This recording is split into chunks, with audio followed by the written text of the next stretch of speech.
honestly speaking, for me personally, this book doesn't work for me. And today I'm going to share with you 10 self-help books. Hey, before we start talking about books that you should read in the year 2023, how many of you actually start a book and literally finish the book? Self-help section.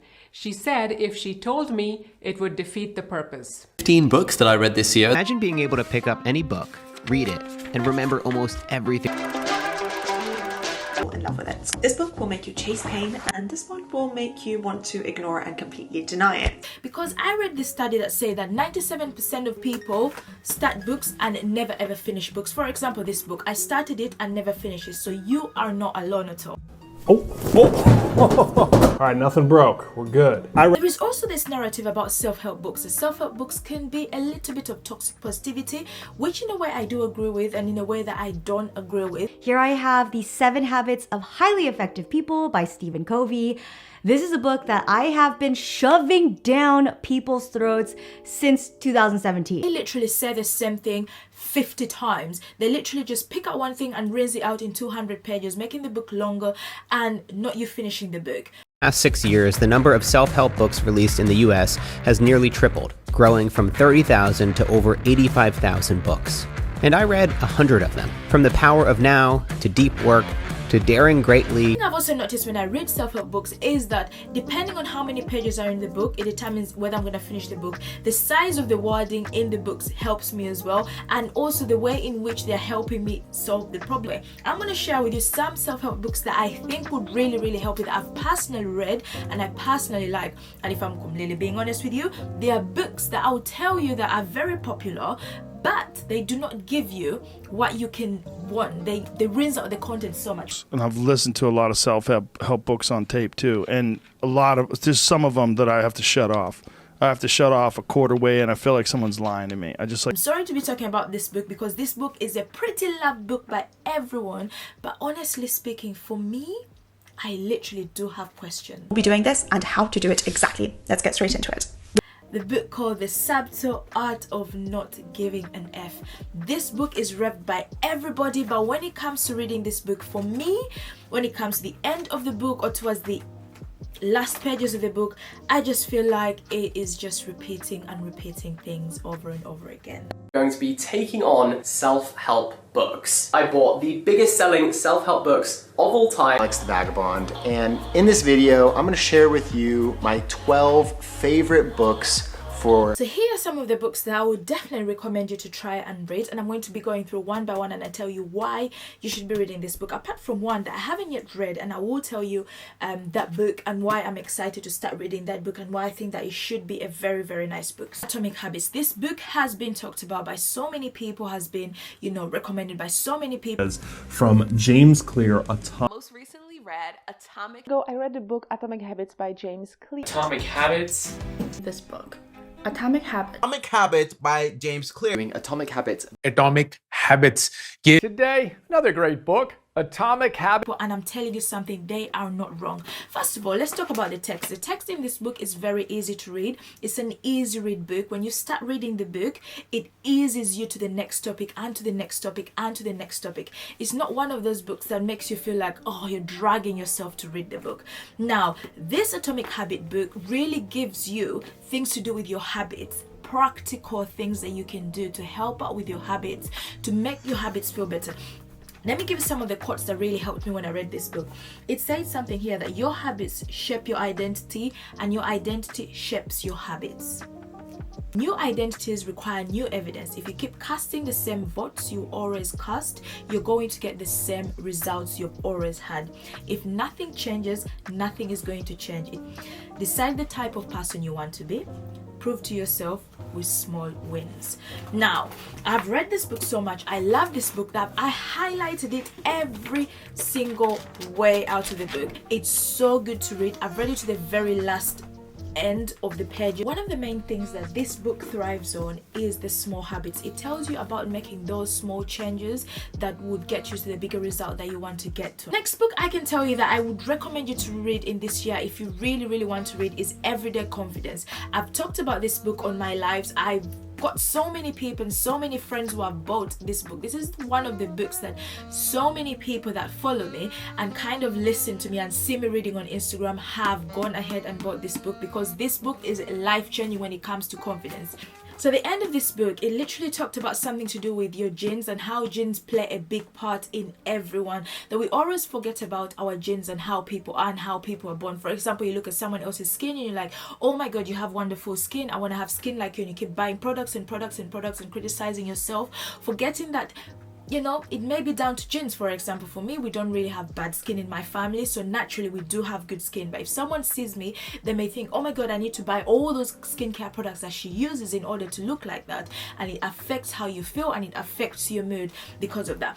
This book is just one of the books that says to you that you're not born with or without confidence. It's a book that I would say, please pick up this book. I definitely recommend you that you will enjoy this book, honestly. Chef's kiss. And it's by the Speakman. The next book that I'm currently reading, and I'm going to be doing a giveaway for this book, so if you're watching here, I'm going to be giving a giveaway. In order for you to enter into this giveaway and be selected, you have to be following me here on YouTube, follow me on Instagram, and do send me a message and say, hey Lucy, I came from YouTube from the book you're giving away. It has no any sort of limitation of who will receive this book. From wherever they are, I can send it, you know, to whatever country you are in, and you can receive this book. Now this book is called Why Nobody Has Told Me Before.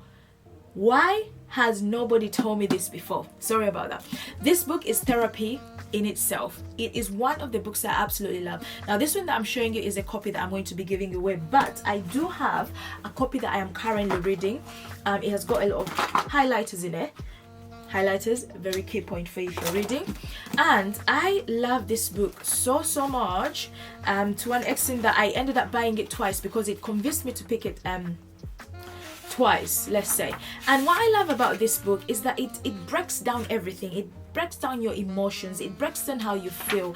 It literally explains to you everything. It talks about mind reading, thought patterns, and all that. The thing that I got from this book that I'm still currently reading that I really love, it talked about something called toxic positivity. It talks about this narrative of telling people that it's okay, think positive. When you tell people it's okay, just think positive, just find something positive to think about, you are being toxic to them, and you're making them feel worse than they are feeling already, because they are questioning themselves. Why is it I can't be positive? Why is it I can't snap out of crying? Why is it I can't just come out of this mood that I'm in? So they start questioning the way they are feeling and thinking, why am I not a positive person? Because of the words you're saying to them. So it encourages you to say that if someone is feeling low and if someone is in that kind of mood whereby they don't know what they're doing about themselves, please let them have that sort of situation. Allow them to be in that mood for a certain period of time, and then you can step in and tell them, you know what, try to do this and try to do that. And instead of saying to them be positive, say affirmations, wake up in the morning, look in the mirror and say it's going to be okay, it's going to be a wonderful day. It teaches you that sometimes it's just about the actions of the things that you do. Maybe inviting her out for coffee and telling her, you know what, come for coffee, I just want to hang out with you. By you going in those places and by you encouraging them to go out and having those activities could help them break the kind of sad emotion that they're feeling. So rather than telling them all the time think positive books, videos and this and that, just sometimes do it within your actions. So this is why I love this book, and I'm still reading this book, and every single time I read the book I'm just like and you can see all the highlights and all that kind of thing. So this is a book I'm going to be giving away. This is the copy that I'm reading, and this is the copy that I'm going to be giving away. So details are down below for how to enter to get yourself a book. One thing I really do love about some self-help books is the fact that they allow you to take that feeling of why is it I can't accomplish something and make you say, okay, it's not why is it you can't accomplish something, it's how many things do you want to accomplish within that period of time. And this is why I love this book. I just picked it up and I just read a few pages. Now I'm going to finish this book, but when I buy a book I tend to read three pages out of that book to see if I'm going to like this book. And a technique that I use is that I go through the book and I choose the middle and I read the middle bit of the book I read the first bit of the book and the back of it and see if everything is just coherent and everything just sort of resonates with me. Now, I love this book. First of all, it's got a lot of pictures in it. That's why I love it. It's a very sort of picture book. I know you can't see it from there, but it's a book full of pictures.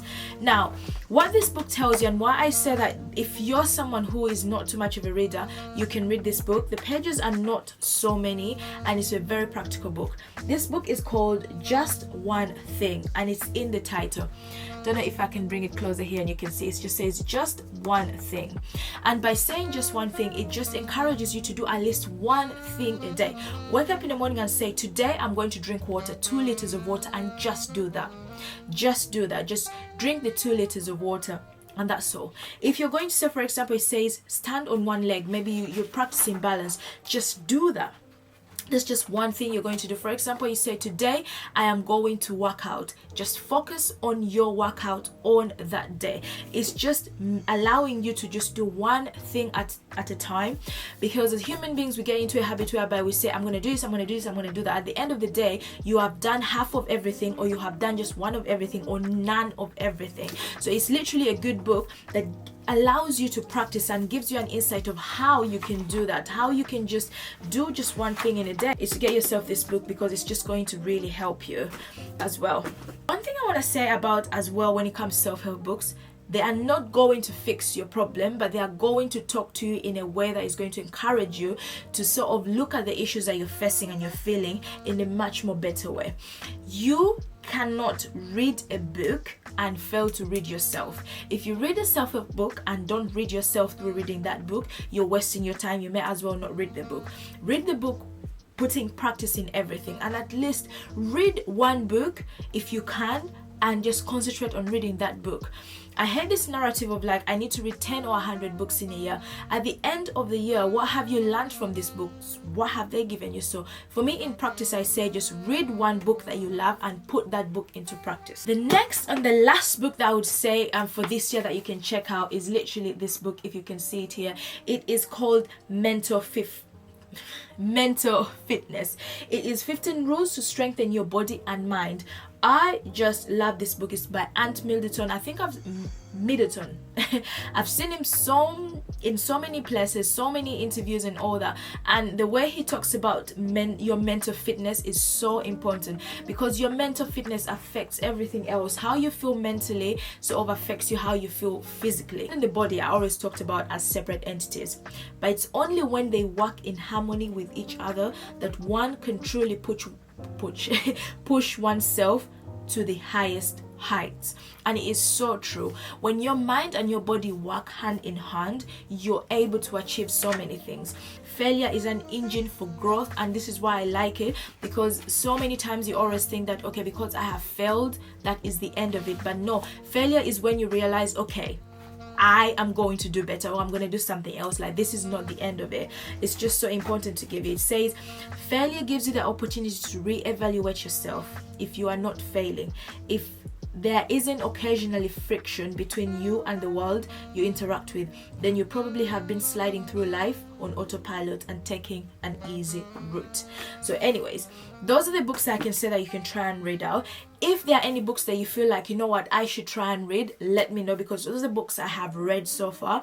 And in 2023, I have a couple books I'm going to be reading, but that will be like a 6-month video. I'll be telling you what books I have read and if I recommend you to get those books.